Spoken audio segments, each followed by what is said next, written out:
And one of Daniel's greatest prophecies is in chapter 9.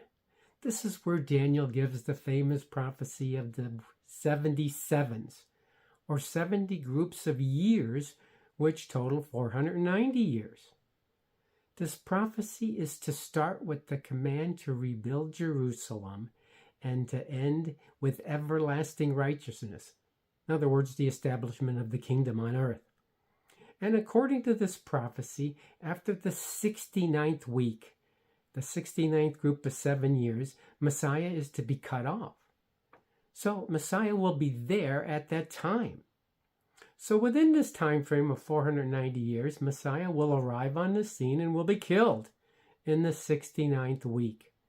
Before the last group of 7 years, which we learn later, is the period of the Great Tribulation.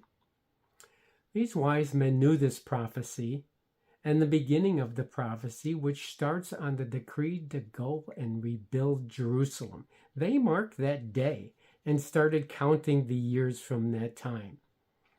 And so the number of those 490 years starts on that day, and according to the research of Sir Robert Anderson, the counting of the years from the decree to rebuild Jerusalem to the time where Messiah is cut off is Palm Sunday.